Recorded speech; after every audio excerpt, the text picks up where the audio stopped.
నమస్తే, welcome to meta news. ముందుగా ఈ వీడియోని లైక్ చేయండి, షేర్ చేయండి. మరిన్ని ఇంట్రెస్టింగ్ పొలిటికల్ అప్డేట్స్ కోసం మెటా న్యూస్ని సబ్స్క్రైబ్ చేయండి.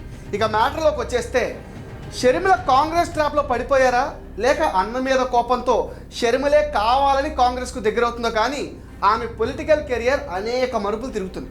తెలంగాణలో పార్టీ స్థాపించి విఫలమైన షర్మిల ఏపీ రాజకీయాల్లో ఎంట్రీ ఇవ్వనున్నారనే వార్తలు వస్తున్నాయి. తన పార్టీని విలీనం చేయాలనుకున్న షర్మిలకు కాంగ్రెస్ ఎందుకు అడ్డుపడింది? విలీనం ఆగిపోయింది. చివరకు షర్మిల పార్టీ పోటీ చేయకుండానే తెలంగాణలో చేతులెత్తేసింది.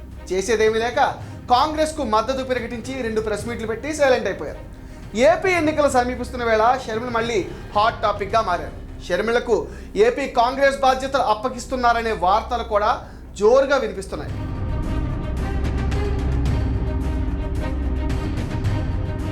దక్షిణాదిలో బలోపేతం పైన కాంగ్రెస్ ఫోకస్ పెట్టింది. ఇప్పటికే కర్ణాటక, తెలంగాణలో అధికారం దక్కించుకున్న కాంగ్రెస్ ఏపీ పైన కన్నేసింది. అక్కడ మరో 3 నెలల్లో ఎన్నికలు జరగనున్న వేళ పార్టీకి పునర్వైభవం తీసుకొచ్చేందుకు ప్రణాళిక రచిస్తోంది. ఇప్పటికే ఏపీ కాంగ్రెస్ నేతలతో భేటీ అయిన అధిష్టానం ఎన్నికల సన్నద్ధత పైన చర్చించింది. ఈ క్రమంలోనే షర్మిలకు ఢిల్లీ నుంచి పిలుపు అందడంతో అధిష్టానం ఆమెకు పార్టీలో ఎలాంటి ప్రాధాన్యత ఇవ్వనున్నది అనేది చాలా ఆసక్తికరంగా మారింది. షర్మిలతో జగన్ భుజం పైన తుపాకీ ఎక్కుపెట్టి పార్టీని బతికించుకోవాలనే ఆలోచనలో హస్తం పార్టీ కనిపిస్తుంది. ఏపీలో షర్మిల కాంగ్రెస్ పార్టీ పగ్గాలు చేపడితే వైసీపీ నుంచి పెద్ద సంఖ్యలో నేతలు చేరతారని హస్తం పార్టీ భావిస్తుంది.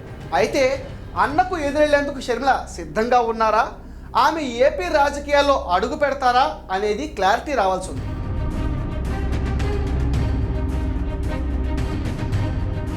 రాష్ట్ర విభజన తర్వాత ఏపీలో కాంగ్రెస్ పార్టీ సమూలంగా తుడిచిపెట్టుకుపోయింది. గత ఎన్నికల సమయంలో అయితే ఏకంగా ఓటు బ్యాంకు లేని పార్టీగా మిగిలిపోయింది. ప్రస్తుతం హస్తం పార్టీకి చెప్పుకోదగ్గ నాయకులు లేరు, క్షేత్రస్థాయిలో కార్యకర్తలు లేరు. ఈ తరుణంలో కనీసం నామమాత్రపు ఓటు బ్యాంకుతో అయినా ఉనికి కాపాడుకోవాలన్నదే కాంగ్రెస్ యత్నంగా కనిపిస్తుంది. ఒకవైపు షర్మిల ద్వారా పార్టీని బతికించుకునే ప్రయత్నాలు చేస్తూనే ఏపీలో తమతో కలిసి వచ్చే పార్టీల కోసం కాంగ్రెస్ అన్వేషిస్తుంది. ఇండియా కూటమిలో కామ్రేడ్స్ భాగస్వామ్యంగా ఉండడంతో రాష్ట్రంలోనూ కమ్యూనిస్టులతో కలిసి వెళ్లాలనే యోచనలో కాంగ్రెస్ ఉంది. మొత్తంగా ఏపీ కాంగ్రెస్లో రాజకీయాల్లో కీలకమైన పరిణామాలు చోటు చేసుకునే అవకాశాలు కనిపిస్తున్నాయి. ఇది మెటా న్యూస్ అప్డేట్. ఈ వీడియోని తప్పకుండా లైక్ చేయండి, షేర్ చేయండి అండ్ మీ ఒపీనియన్ని కామెంట్ సెక్షన్లో పోస్ట్ చేయడం మర్చిపోకండి. Please subscribe to meta news.